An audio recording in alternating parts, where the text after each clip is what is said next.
কি বন্ধুরা, সবাই ভালো আছেন তো? তো বন্ধুরা দেখুন, আজকে যে রেসিপিটা আমি আপনাদের সাথে শেয়ার করব সেটা অত্যন্ত একটা জনপ্রিয় রেসিপি, বা আপনারা এরকমও বলতে পারেন যে জনপ্রিয় রেসিপির মধ্যে অন্যতম। তো সেটা হচ্ছে এঁচোড় চিংড়ি। হ্যাঁ বন্ধুরা, এঁচোড় চিংড়ি আমাদের প্রত্যেকেরই খুবই প্রিয়। কিন্তু বন্ধুরা, আজকে যে রেসিপিটা আমি আপনাদের সাথে শেয়ার করব সেটা হচ্ছে এঁচোড় চিংড়ি, কিন্তু বিনা তেলে। তো চলুন রেসিপিটা আমি আপনাদের সাথে শেয়ার করি।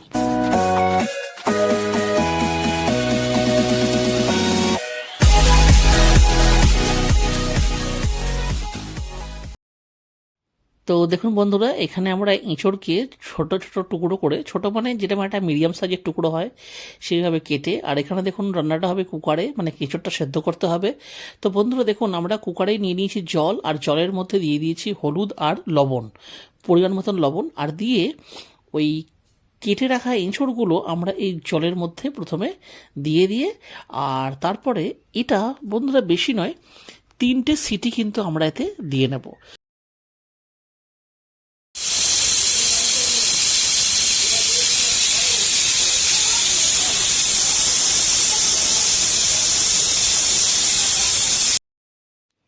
আর এদিকে দেখুন, আলুকে আমরা টুকরো করে কেটে নিয়েছি, আর নিয়েছি দুটো টমেটো।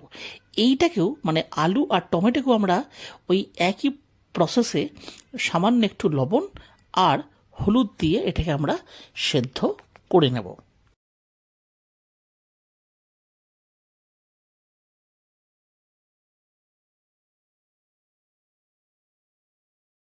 আর এদিকে দেখুন বন্ধুরা, আমরা নিয়ে নিয়েছি রসুন, আদা আর দুটো কাঁচা লঙ্কা। এটাকে আমরা শিলে একটু বেটে নেব।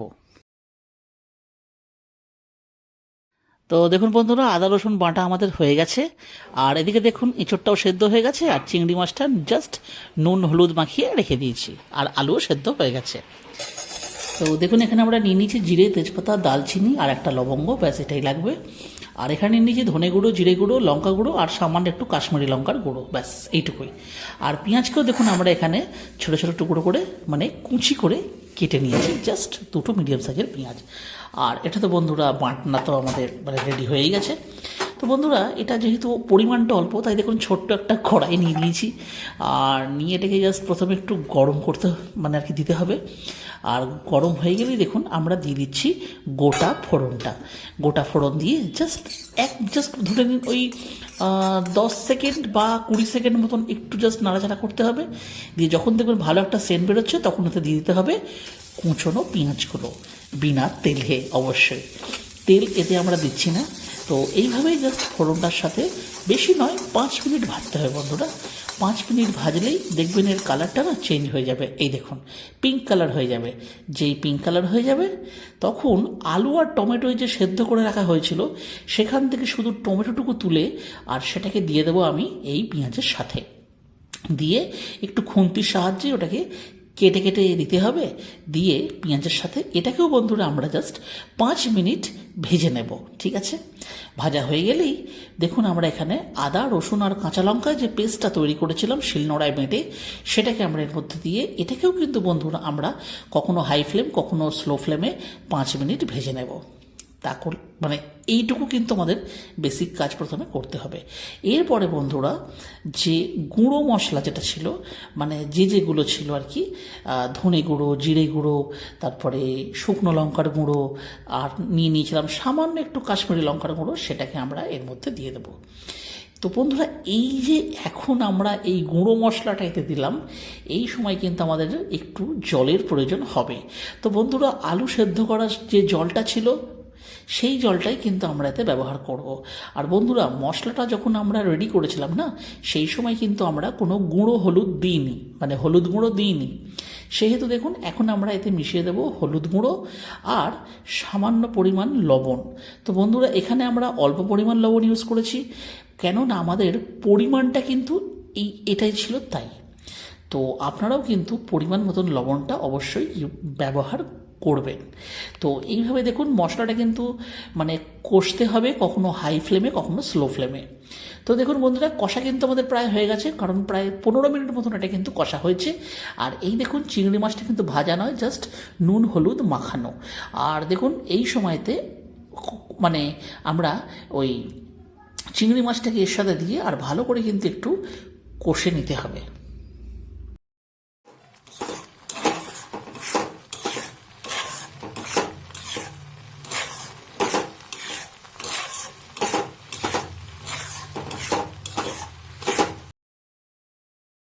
তো বন্ধুরা বেশিক্ষণ নয়, চিংড়ি মাছটা দিয়ে দেওয়ার পরে জাস্ট 5 মিনিট একটু হাই ফ্লেমে কষে নিতে হবে। তাহলেই দেখবেন চিংড়ি মাছগুলো কিন্তু দেখুন কিরকম শক্ত শক্ত হয়ে গেছে, মানে গুটিয়ে গেছে। আর এটা চিংড়ি মাছটাও সেদ্ধ হয়ে গেছে, দেখুন জলটাও শুকিয়ে গেছে। এই সময় আমি এতে দিয়ে দেবো সেদ্ধ করে রাখা এঁচোড়, দিয়ে এটার সাথে ভালো করে একটুখানি আমাদেরকে মিক্স করতে হবে। মানে ব্যাপারটা কিন্তু ওই তেলেরই মতন, আমাদের যেটা মানে যে মশলাটা তার সাথে যেরকম কষে নিতে হয়, ঠিক এটাও কিন্তু মানে একটু সামান্য জল দিয়ে, কারণ জল যদি একদম না দেওয়া হয় তাহলে কিন্তু বন্ধুরা লেগে যেতে পারে, কারণ যেহেতু তেল নেই। তো দেখুন বন্ধুরা, আমরা জলটা দেওয়ার পরেই দিয়ে দিলাম সেদ্ধ করে রাখা আলু। এইবারে একটু তাহলে ভালো করে চিন্তা করুন, আগে ছিল মশলা, তারপরে পড়লো চিংড়ি মাছ, তারপরে পড়লো এঁচোড় মানে যাকে বলে গাছপাঁঠা, আর তারপরে পড়ে গেল আলু দিয়ে এবারে এটাকে একটু ফুটতে ছাড়তে হবে। বেশিক্ষণ নয়, 10 মিনিট মতন, কখনো স্লো ফ্লেম কখনো হাই ফ্লেম দিয়ে একটু ফুটিয়ে। আর বন্ধুরা এটা তো একটু মানে কষা কষা খায়, কিন্তু যেহেতু আমরা দুপুরে এটাকে ভাতের সাথে খাবো সেহেতু আমরা একটু ঝোল এটাতে আমরা করব। আর বন্ধুরা তেল তো নেই, সুতরাং ঝোল যদি টেস্টি হয় তাহলে তো কোনো অসুবিধাই নেই। তো দেখুন এখানে ফ্লেমটাকেও হাই করা আছে, আর এখানে দেখুন এটাকে এই যে দেখুন ফুটতে শুরু করেছে। তো বন্ধুরা বেশিক্ষণ নয়, জাস্ট এটা কিন্তু 10 মিনিট একটু ফুটতে ছাড়তে হবে।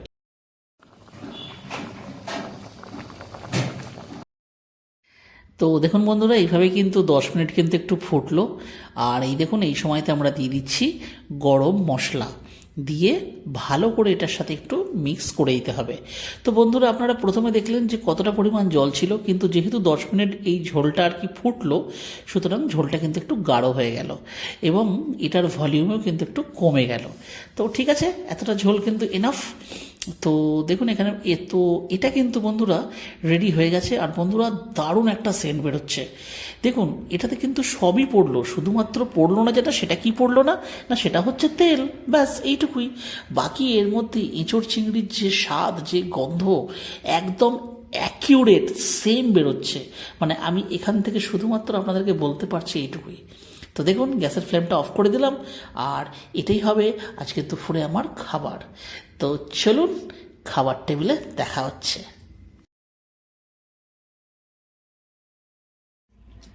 বাটিটা শুধু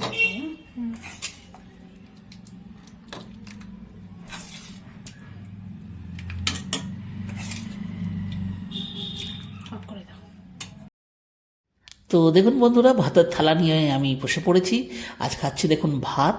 এটা হচ্ছে বন্ধুরা উচ্ছে আলু ভাতে, আর এটাও কিন্তু বিনা তেলে মাখা, শুধুমাত্র পেঁয়াজ আর কাঁচা লঙ্কা আর লবণ দিয়ে। আর সঙ্গে তো আজকের স্টার পারফর্মার এঁচোড় চিংড়ি।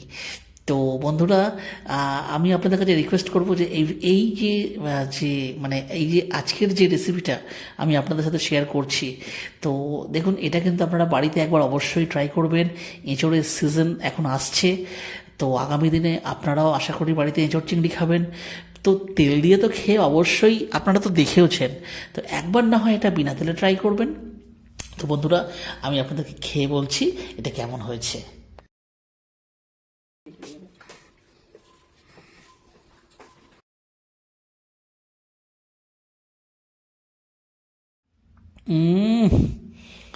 দারুণ হয়েছে বন্ধুরা, দারুণ হয়েছে। মানে এঁচোড়টাতে যেরকম সফট হবার সেরকমই হয়েছে, আর টেস্ট বন্ধুরা ফাটাফাটি ফাটাফাটি। কী করবো। আর এই যে বন্ধুরা আমার ফেভারিট চিংড়ি মাছ, আমার সব মাছের থেকে চিংড়ি মাছ খেতে খুব ভালো লাগে। তো বন্ধুরা দারুণ খেতে হয়েছে, জাস্ট অসম সালা। তো বন্ধুরা আজকের দুপুরে আমি এই গরম গরম ভাতের সাথে মানে তেল ছাড়া এঁচোড় চিংড়ি এনজয় করছি। আর বন্ধুরা তাহলে ভিডিওটা আজকে আমরা এখানেই শেষ করছি। যদি আমাদের এই ভিডিওটি ভালো লেগে থাকে তাহলে অবশ্যই ভিডিওটিকে একটি লাইক দেবেন। চ্যানেলে যদি কোনো নতুন বন্ধু এসে থাকেন তাহলে চ্যানেলটিকে অবশ্যই সাবস্ক্রাইব করবেন এরকম ধরনের ভিডিও আরও দেখবার জন্য। আর বন্ধুরা এই রেসিপিটা সত্যি যদি আপনাদের ভালো লেগে থাকে আপনাদের প্রিয়জনের সাথে অবশ্যই কিন্তু শেয়ার করবেন। তাহলে বন্ধুরা আবার দেখা হচ্ছে অন্য একটা ভিডিওতে অন্য কোনো রেসিপির সাথে। ততদিন অবধি কিন্তু নিশ্চয়ই ভালো থাকবেন। টাটা। ভাল লাগে